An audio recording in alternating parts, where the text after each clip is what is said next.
welcome the HR Director of Willis Towers Watson, Philippines, Miss Sison. Let's give her a hand. Good morning, everyone. It's a real privilege to be here with all of you.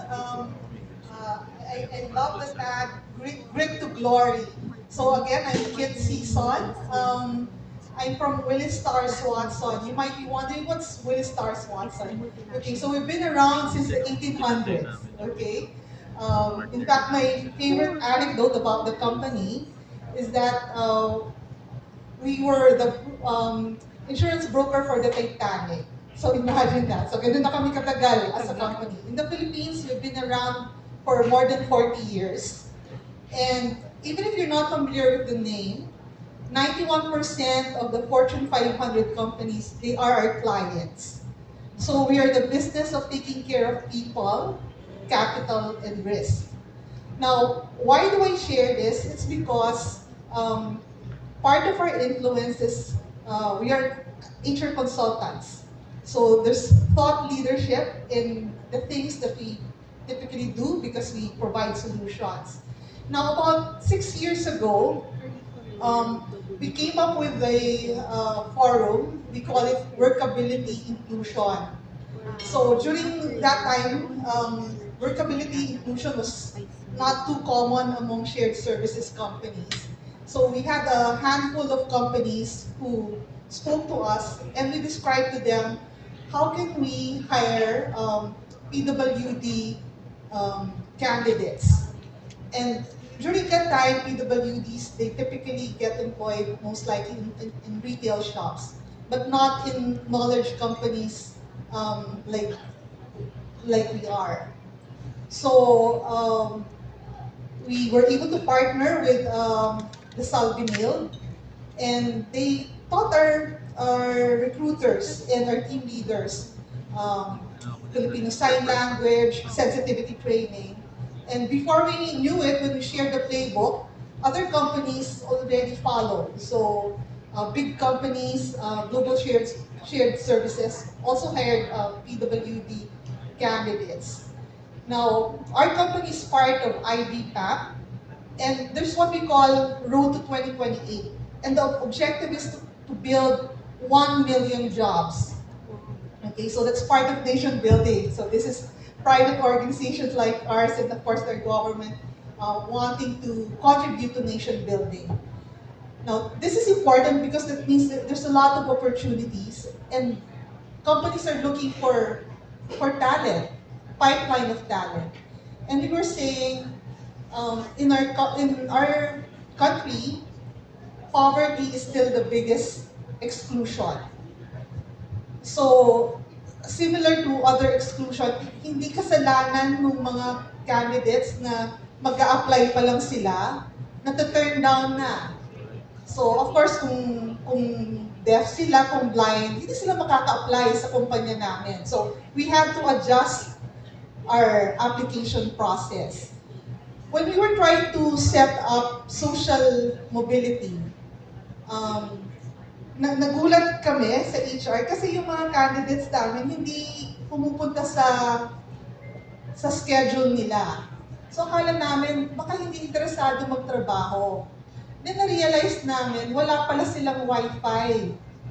Kaya hindi dumarating sa interview schedules. Tapos unfortunately, yung mga ibang nakuha namin, hindi rin nag-work right away for some reason. So, tuwang-tuwa kami sa kumpanya nung nakilala namin yung PHINMA. So, they were able to provide candidates for us. First two candidates, sabi namin, sige, kung mahihirapan silang pumasok sa kumpanya dahil wala pa siguro baka kulang sa baon, kulang sa transportation, we'll hire them as part-time students. So, 50% magtatrabaho sa amin, 50% mag-aaral. Tapos yung kontrata sa amin, co-terminus, na kailangan nilang tapusin yung pag-aaral nila. At kung natutunan nila yung trabaho, then we will hire them as full-time. Okay? So, we started with two part-time students. And we're proud to say na they're graduating already. And the hiring managers of those two students said, yes, we'd like to get them as full-time colleagues, employees. So thank you so much for providing us that proof of concept that it's possible. Excited kami kasi katulad nung, again, pag kinuwento namin to sa clients namin, we'd want to replicate it.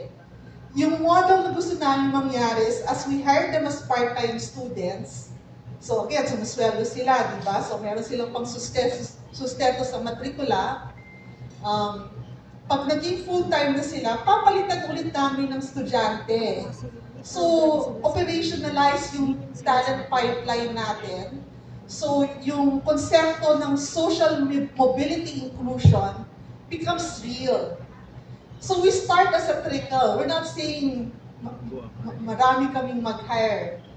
What we're saying is, pag nakuha namin sa kumpanya namin na ito yung playbook, gusto namin ma-share to sa clients namin sa July.